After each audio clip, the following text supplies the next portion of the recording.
ეს არის ის ევროკოპტერი, ხედავთ რამდენს კამიანია, რომელიც უნდა გვეყიდა 6 ცალი. უბრალოდ და პლუს მე-7 დგას ეგერ. ეხლა საქართველოში არის 3 ევროკოპტერი. ერთი ეს ეგრეთ წოდებული სალონიანი, უნდა ჩამოსულიყო სექტემბერში, ცოტა ადრე ჩამოვიდა. ამ პრეზიდენტობისთვის ეს ვერ მოესწრებოდა, სროყირაზე გადასულიყავით, მაგრამ საქართველოსთვის მოესწრებოდა. პრაქტიკულად ჩვენ ყავს რუსული ვერტმფრენები, რომელსაც მარაგმნაწილებს არ გვაძლევს რუსეთი და საქართველოს იძენდა ახალ ვერტმფრენების ფლოტს. და ხალხისთვის ადვილია თქვა, რომ თქვენ ადგილად ვერტმფრენები, ხალხს ესე უჭერს, რა თქმა უნდა ხალხს უჭერს. მაგრამ ხალხს ჭირდება საწარმოებიც, ხალხს ჭირდება სოფლის მეურნეობაში დახმარება, ჩვენ ავართ მაღალმთიანი ქვეყანა და გვჭირდება ვერტმფრენები, იმიტომ რომ ტურიზმი უნდა განავითაროთ, სამაშველო ოპერაციები უნდა განავითაროთ, ჩვენ ჯარს ჭირდება, ჩვენ პოლიციას ჭირდება. ასე რომ აი თქვენ შეგიძლიათ ნახოთ, აი ეს რო არაფერი განსაკუთრებული ამაში არ არის და ესეთი იყო 6 ცალი და პლუს ერთი შედარებით უფრო გაუმჯობესებული.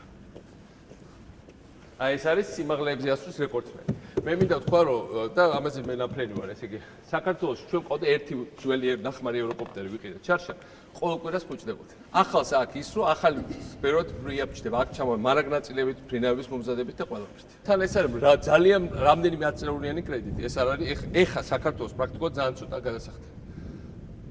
ასე რომ რო იყიდო ნახმარი, ეგრე უნდა გადაიხადო ბევრი ფული. როგორც აი ნახმარ მანქანას რო ყიდულობ ბაზრობაზე. ოღონდ მე გაგაწვალებს. ეს არის სადღაც თუ არ ვცდები 20-25 წელია მომსახურება ამისი. და ამასობაში ფულს ამოიღებს 100 მაგათ. ეხა უშბაზე არის რუსი გოგო და ბიჭი დაკარგული. თავდაცვამ გაუშვათ დღესდღეას ვერტმფრენი, მაგრამ ნუ გაანგაჭიროთ რესურსი პრაქტიკულად თავდაცვის ვერტმფრენებს არის გასული. რუსული ვერტმფრენები მან თავისთავად ამოწურეს. ჩვენ ყავს კარგი ფრინავები, ჩვენ ყავს კარგი პროფესიონალები, მაგრამ ნუ თავისი კი ძალა არ არის. აი ვერტმფრენებს აღარ აქვს რესურსი. ასე რომ ის იყო საქართველოს ეხა როცა ლაპარაკობენ რომ ვიღაცას თავისთვის უნდათ დღეს საქართველოში ერთადერთი მოქმედი ვერტმფრენები ეს არის პრემიერ-მინისტრის პირად საკუთრებაში ყოფილი რამდენი ვერტმფრენი, მაგრამ ეს არის მისი. ეს არის საქართველოსი. დღეს მოქმედებს მარტო ვიღაცის პირადი ვერტმფრენები, რომელთაც და მისთვის ეს არის გადაადგილების საშუალება. და ჩვენ გვინდა ვერტმფრენები საქართველოს, რომ საქართველოს გადაადგილებულიყო, ტურისტები გადაიყვანათ, მაშველები გადაიყვანათ, ხალხი გადაერჩინათ. ბოზავოს ნაგავი გამოიტანათ მეტეოსადგურიდან. ამისთვის არის ყველაფერი.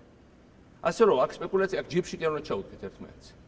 უნდა ყველა რაც ქონება გვაქვს შევინახოთ, გაუფრთხილდეთ, ძალიან მაგარი პროფესიონალები ყავს, ამათ მოახმაროთ და საქართველოს უნდა განვითარდეს. ყველაფერი ემსახურება საქართველოს განვითარებას. და ადვილია პროლეტარ ლოზუნგების გაცდა, ხალხს შეედა რა დროს ხალხს ბევრს ძალიან უჭერს, მაგრამ ტურიზმმა ამოასუნთქა ბევრ მაღალმთიან რაიონში ხალხი. ძალიან ბევრი შემოსავალი შემოვიდა, საჭმლის ფული გაუჩნდათ, გადაადგილების ფული გაუჩნდათ. და ტურიზმის ნაწილია ეს და ასევე ჩვენი ქვეყნის თავდაცვის უსაფრთხოების ნაწილია, რაც არანაკლებ მნიშვნელოვანია.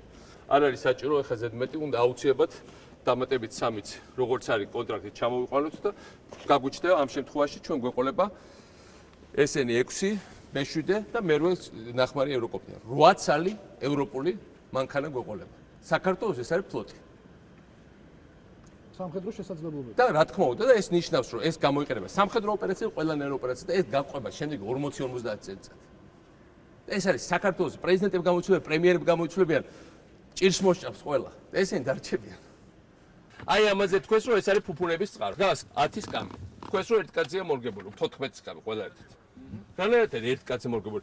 ამას შეუძლია 14-ის გადაყვანა და იმას შეუძლია 22-ის, იმას შეუძლია კიდე 6-ის და ასეთი გვეყოლებოდა 7 ცალი. 8. რა ფუფუნების წყარო, ეს არის გადაადგილების საშუალება საქართველოსთვის. ეს პრეზიდენტი ამას ვეღარ გამოიყენებდა, ნუ გამოიყენებდა 3 კვირა, კაი. და რამე თუ გამოიყენება. რამდენიმე თვის ჩამოსულია საქართველოს? არა, რამდენიმე 2 კვირისთვის 3 კვირას. და დროზე ადრე ჩამოვიდა. და უარი თქვეს, უბრალოდ იმათ თქვეს ფრანგებმა თუ არ წაიყვანთ, მაშინ ჩამოგიყვანთ ვიდეო კონტრაქტით ესე. და რუსებმა მართლა თავი გაიგიშეს, რო არა. და 8 ცალიდან ერთს მივეცით საგანგებოდ სამოქალაქო დანიშნულება, რომ ერთი გვეჩვენებია, რომ ეს არის სამოქალაქო. რუსების ხო არ არის სულელე, ყველა მიცურ რომ მაგი დანიშნულების არა, მაგრამ ფორმალობა შევინარჩუნოთ. საქართველოს არ უნდა დაუშვათ სახელმწიფოს პრივატიზაცია. დღეს რასაც პრემიერ გვეუბნება, რომ ვერტმფრენებს საქართველოს შეიძლება ყავდეს მხოლოდ მას და მხოლოდ პირადი მომსახურების. საქართველოს ჭირდება ვერტმფრენი. მის მას რო ყავს რამდენიმე ცალი, ვისაც შეუძლია თებში ჩვენ რა ამით. ხალხს რა ამით. მაშველებს რა ამით, ჯარს რა ამით. მას შეუძლია მისი გადაყვანა შეუძლიათ. მერე და ეს განცდა რომ მარტო მას უნდა გქონდეს ვერტმენი, მარტო მას უნდა პრეზიდენტის სასახლე არ უნდა იყოს, იმიტომ რომ მარტო მას უნდა ქონდეს დიდი სასახლე, მარტო მას უნდა ქონდეს რაღაც. აბას ერქვია ფეოდალიზმი და მე ვფიქრობ ფეოდალიზმის დროდან 21 საუკუნეში გამოვიდა. საქართველოს უნდა ქონდეს, საზოგადოებას უნდა ქონდეს, ყველას უნდა მიუჩნდებოდეს ხელი.